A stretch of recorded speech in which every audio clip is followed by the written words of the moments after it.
Thinking about aggressive investing? Before you throw your money into high-risk, high-reward strategies, ask yourself these 5 questions, or you could lose everything.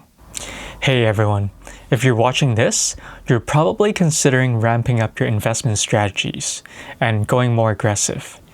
Maybe you want faster growth, or maybe you're tired of slow gains, or maybe you're just having a high-risk appetite.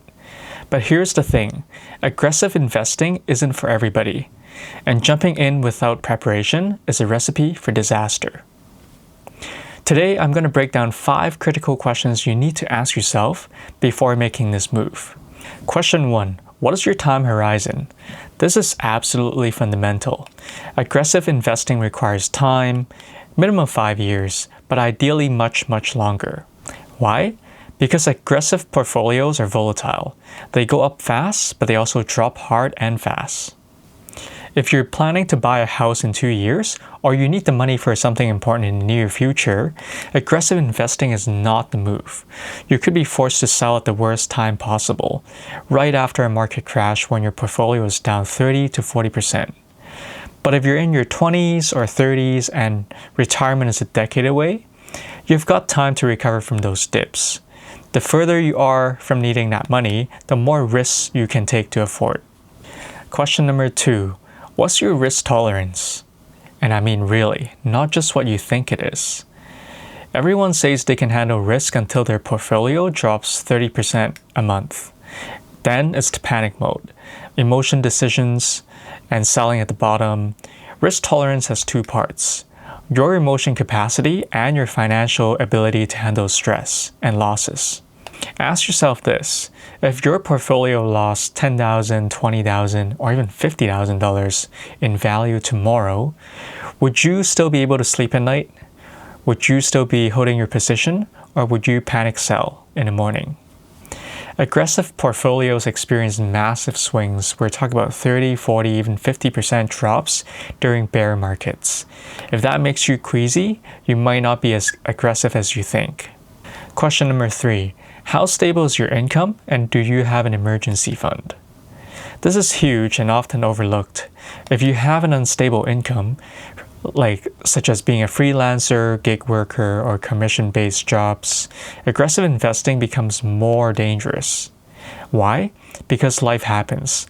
Your car can break down, you can have a medical emergency, lose your job.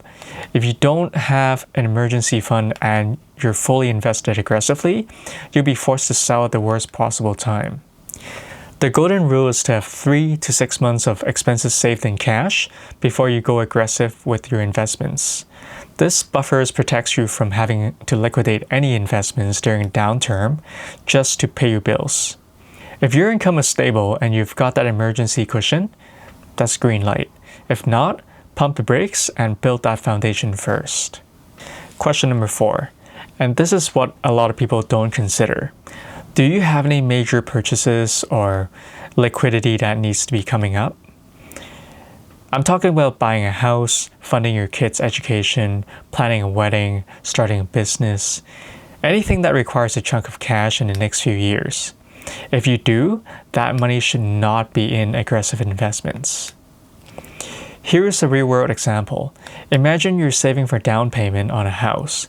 You put down $50,000 into an aggressive portfolio, thinking you'll grow it faster. Then the market crashes, and suddenly your $50,000 is worth $30,000. Now you can't afford the down payment, and you're home. Buying plans are delayed by years. Near-term financial obligations and aggressive strategies don't mix. If you need the money within 3 to 5 years, keep it safe.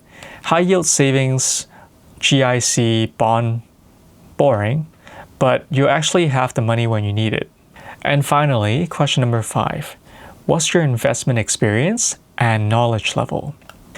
Aggressive investing isn't passive. It often requires active monitoring, understanding market dynamics, sector analysis, and the discipline to not make emotional decisions. We're talking about things like momentum trading, concentrated positions, emerging markets, options, leverage ETFs. These aren't beginner-level strategies. If you're new to investing, and you don't understand why or what you're buying, then aggressive strategy can blow up in your face. You need to know how to evaluate risk, read financial statements, and understand valuations. And most importantly, have the discipline to stick to your strategy even when things get scary. The good news? Well, this is learnable, but don't jump into aggressive investing before you've done your homework. Start with the basics, educate yourself. Maybe even start with a moderate strategy and work your way up as you gain experience. So there you have it, the 5 critical questions you need to answer before going aggressive with your investments. 1. What's your time horizon? 2. What's your risk tolerance? 3. How stable is your income and emergency fund? 4. Do you have a major purchase coming up? And 5. What's your investment experience level?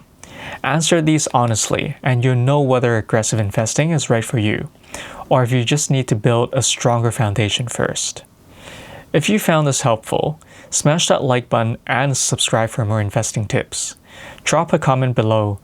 Are you investing aggressively, or are you taking a more conservative approach? I'd like to hear about your strategy. And if you want to dive deeper into specific aggressive investment strategies, check out the videos I'll be releasing in the future. Thanks for watching, and I'll see you in the next one.